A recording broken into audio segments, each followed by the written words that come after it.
So it's been 3 weeks since I did my fibroids removal surgery, and here's everything I think you need to know if you have an upcoming surgery or if you're just curious about fibroids and all of that. Yeah, so let's get into it. Q&A. What were the signs that led you to believe that you had fibroids?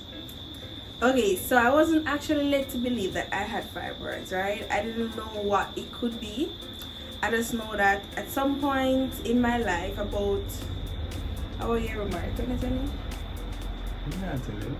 Whenever we get married, whenever that year was.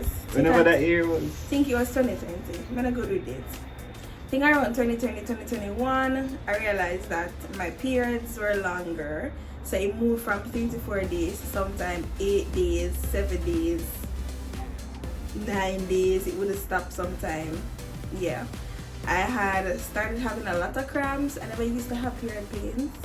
But I started having some terrible cramps. And one day I was at work and I wasn't on my period or anything, and I just felt a sharp pain in my back. I thought I was dying. Maybe I was thinking maybe it was appendix or some organ named twist up or something. But yeah, so I decided, along with the fact that we also wanted to ensure that we were ready for pregnancy or to start a family, just decided to book a visit to the gynecologist. And then boom shalom, they did an ultrasound and I found out I had fibroids. Alright, so can fibroids cause infertility? While, and I'm not a doctor, right? I'm just repeating what I've learned through research and through what my doctor explained, okay? Some fibroids, yes, depending on, I guess, the size and the placement. For me personally, with my fibroids, it was a uterine fibroid and it was large, right? So for me, it caused infertility. There are a lot of persons who have fibroids and get pregnant. They're not even know them have fibroids until they're pregnant, right? So it's possible, but talk to your doctor, ask her, you know, him or her. Right. What are the chances that your fibroids may affect fertility? Okay, so next question. Did you try any natural methods? Yes. Was I as aggressive as I should have been? No, because them taste bad. I'm not gonna lie. Them taste horrible. However, my mom is good with natural stuff, right? So she did make some fibroids remedy for me, which helped a lot with the bleeding. So I moved to a point where after taking it for a while, my bleeding wasn't as heavy, and then my period would stop on its own. It was still 7 days, it was still long, but it stopped on its own. And I didn't need any help with birth control or anything for it to stop. So I did see improvement. However, by the time I started taking the natural remedies, the fibroid was already really big. It was already a big fibroid. Maybe if I started when it was teeny tiny, when I just found out, it would have made a lot of difference. But I kind of started late. I know natural things take time. However, if you are interested in natural remedies, I would suggest as soon as you find out, or even if you find out already, you can give her a call. I'll put her number here. Persons are asking me what is in it. I don't know. One bag of bush and thing. I was trying to ask her. She's talking about dog blood. Dog blood? Not like the roof dog. I think there's a plant. I think it's a herb or something named dog blood. And some other things that she mix up and blend up. Listen, it's best for you guys to do a consultation directly with her and talk to her directly about your unique situation, and then she can recommend or do something for your unique situation. Everybody fibroids is different, right? So I'll put her name, Andrea, Bryan, her contact number here. Feel free to reach out to her. She's located in Jamaica, right? So 806. Yeah. All right. Next question. Did birth control work for you? It was a double-edged sword, to be honest. So with the birth control, right, it did help with the bleeding. So it did stop the bleeding that would happen in between periods, right? The spontaneous random bleeding at first. However, I felt as though it contributed to other negative things. One, weight gain. It just wasn't working with my body. I never liked how I felt on it. Just overall, I never liked how my body felt. And three, why I said it was a double-edged sword. Fibroids grow based on hormones, right? When you have a lot of estrogen and stuff. So me pumping in the excess estrogen in my body actually made it grow, because my fibroids grew so fast, in a matter of months it was a huge size. Personally, I felt as though the birth control contributed to that. So did it work? Maybe we could have just gone straight to the natural remedy to stop the bleeding instead of doing the birth control. All right. So what do you pack for when you went to the hospital? Yeah. Okay. So when I was deciding what to pack, I'm gonna tell you the truth, I was so confused because everything on Google, I just find a lot of like other countries and some. But real talk, what for pack if you're going to the hospital? So if you're going to like Andrews Memorial Hospital, right? Certain things you don't have to pack. Versus if you're going to KPH, I think, right? So for me, I went to Andrews Memorial Hospital. I packed bed slippers and shower slippers. To be honest, I really just use the bed slippers because it's not like I could have showered anyways. I'm going the day before, we be in my yard and go. I'm going to go and shower again. So I never really use the shower slippers because I'm not showering, whatever. I'm not having a shower. Yeah. So I use the bed slippers and walk everywhere. That's one. I think the flip flops that I used was like when I was going home, because kind of tedious. So you put your bend, you can't bend down and put your hand to buckle down. So I just slip my foot in the flip flops and that was me. So the shoes, some loose nightie. Nothing will go too tight and itch on you. You want to be free flowing, like the granny nightie them and thing, the big nightie them. But yeah, I packed about 3 or 4 of those, and I had a pajama set that I wore before surgery. It's good to pack, not enough, but enough nightie, because you can have bleeding accidents. I had a couple of those. I had to change nightie before the day was done and stuff like that. A rag, don't pack no. What something with it buy? The clean something. Yeah, baby. The little fluffy something, sponge or something. Yes. Right now. It have a name. Don't buy that. Just carry one rag. Nobody carry no body wash either. Them not gonna use it. A bar soap holder. We are as well. A soap case? What do they call it? Soap holder. Yeah. One bar soap and your rag.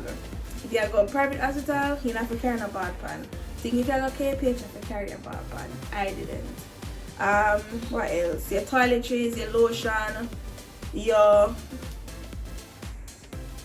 roll-on, toothbrush, toothpaste, tissue, wipes,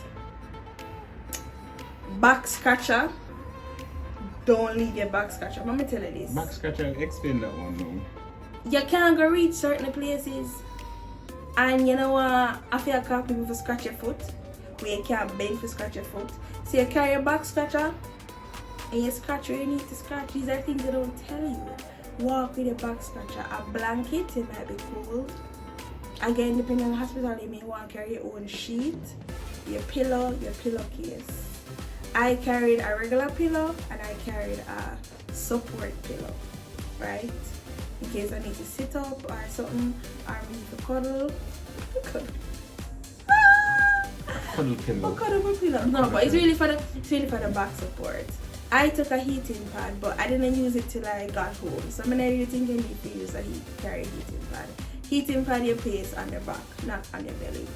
What else am I forgetting? pad, enough sanitary napkin as well. You're gonna need to wear that for the first couple of days, so you may have some bleeding after surgery and things. That was okay. Yeah, that was pretty much it. Bonnet, carry a bonnet for my hair, yeah, lip gloss, lip balm. Alright. So Nice it is. Okay, you want to come out and look nice. And a dress, a free flowing dress to wear when you're going home. You need some big granny panties. Panties are gonna come up here. So my mistake, I got spandex. You need cotton because it's loose, and if you live in a hot environment, you don't want the cut to sweat or something. So cotton is best. So no, don't wear any pants. I don't say you can't wear pants, Okay. but it have to be a very loose fitting pants. It can't be like a jeans and tights and then something. Basically, bees! You can't run. I'm done.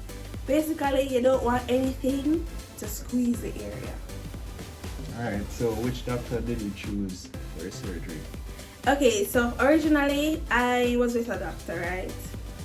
And I think she went off on some study leave or vacation or whatever. So I had to see somebody else. So I ended up choosing Dr. Kimberly Lewis Patton from Charis Women's Center. So I went with her for the surgery mainly because she explained the risk, yeah, she explained the benefits, and she had more of a holistic approach and a very comforting demeanor. You know, I was very anxious leading up to the surgery. Even the thought of surgery gave me a lot of anxiety, and I realized just talking to her calmed me. We could really sit and make a treatment plan for this thing, so I felt comfortable trusting her to do the surgery, so I went with her. Anyway, what can they expect the day before surgery? Okay, so the day before surgery, you are gonna be mostly on a liquid diet. So juice, coconut water, soup, broth. Not really a heavy food, no rice and peas and chicken. And then 9 p.m. the day before surgery, you're not supposed to be eating anything at all, like not even water. Can't go in your mouth, nothing. And what's the reason for that? I don't know, I'm a doctor. I checked in at 3, went in, show me room, get acquainted. They hook you up with access, so that's where the drip is gonna go. They put you on drip the day before, because again, you can't eat or drink, but you don't feel hungry with the drip. It's weird. It's crazy. You actually don't feel hungry or anything. And then no blood work before. Yeah, blood work before access. Boom, chikalam. Okay. And I talk with the doctor if the doctor is like my doctor. I don't know. It's a standard thing. Alright, so what should persons expect 2 weeks post-operation? Post-op, boy. My post-op experience was, I guess, not as bad because I had so much help. Daniel was here, my parents was here, Daniel's aunt was here. I kind of have a whole community around me. So, as the doctor said, me this spoiled. Me get help with everything. But really and truly, you lose a lot of independence. And there's a lot of things I couldn't do. Couldn't put on my underwear, couldn't put on my shorts or anything requiring like bending down to my ankle. Couldn't itch down there, couldn't lotion down there. Nothing regarding bending down I couldn't do. I need help wiping my time. Because Right, yes. Alright, next. Yes, right. Oh my god. And other things. Yes, and other things. I needed help with my pain meds because the pain meds I got, you had to insert it in your bum. And I couldn't get there. So I had to use an applicator for that. But love will make you do crazy things. I needed help tidying myself. You can't bathe. You can't bathe for the first 2 weeks, right? Just wipe. You just stink and sweet, wipe and wipe clean. That's pretty much it. But you're not run up and down, so it's not like I sweat. Oh my god. also energy levels. You Oh can't really yeah, you're exert much. tired every time you walk 1-2 place. You're tired, your back start hurt, you have to lie down. Like even now, I sit up for a good minute, up couple minutes now. My eye are locked, you know. My fight to stay up and talk to you. I'm tired, I wanna sleep. You can't cook. Go into the kitchen and have the fire on your belly. Nightmare. Nightmare pain. You can't cook, you can't clean. And also don't travel often. Oh my gosh, 2 weeks post up, you need to go change your bandage. Because you put a bandage on the cut, you need to go to the doctor. If you live in Jamaica, just pray before you drive out. Pato would have kill you. You have to travel with your back pillow, then have a pillow in front, and basically just hold your belly. Every time. You have to drive like 30 miles per hour. It was crazy. And hurtful. Painful. 30 kilometers per hour. Yes. Yeah. What else? Sneezing. You want to sneeze, you have to before the sneeze come because crazy. Coughing. I avoided coughing for the first 2 weeks thanks to my mother. She showed me a little thing where I feel like the cough of something stuck in my throat. I just go so move my throat. Is that so? Yeah. Oh. That's what I do. So I didn't cough. I just give myself grace for cough now. So I had to move my throat so and then rub it down, scrape it, Wow. scrape it, drink sip water, and then do it over and over again. And eventually, whatever's in your throat goes down. Big up she, big up my mother. Anyway, I want to natural sometimes and the ways and things. So I actually didn't cough for the first 2 weeks, which was good because coughing is very painful. Even the thing, painful. And also no manual labor, right? Yeah, but they said that no cleaning, no wearing, no gardening. You know, just give yourself grace for rest for the first 2 weeks. Get help if you need to. So what can persons do if they're constipated after surgery? After surgery, I coulda poke. Oh my gosh, we never thought about before surgery. Well, 2 weeks after surgery. After you just come out of surgery, then give you the urine something. That take a little while to pee. And then you go you pee eventually, but I could not poop.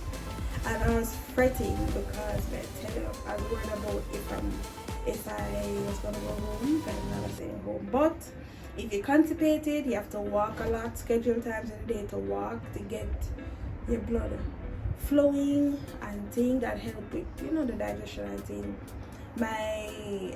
When I started to ease my body, I still couldn't do though. So I had to drink. Well, my mom again, she'd come, she'd give me some prune juice, not the one you buy at a store.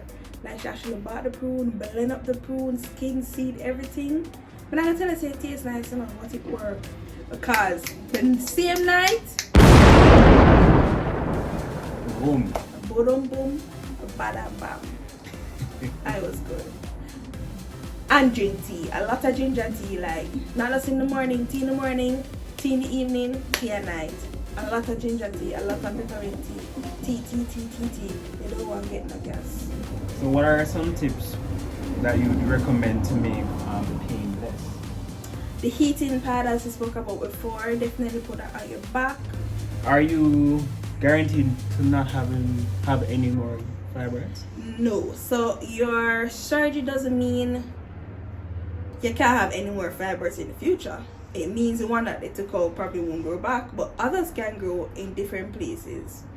I think the only guarantee you have as a treatment plan is to change your lifestyle as best as you can.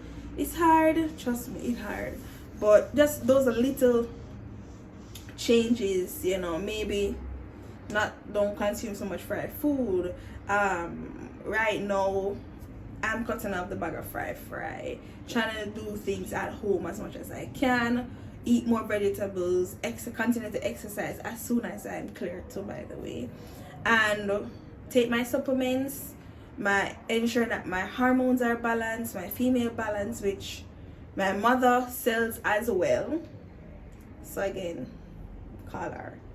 So right now I'm taking my female balance, ensure that I have enough of the vitamins I need, and trying to live a healthy life overall. So not because I don't have it anymore means I'm gonna go back to doing the same things exactly how I used to do it, because the surgery doesn't treat the root cause of the problem. It just eliminates the current problem. The current problem, so you can at least get back.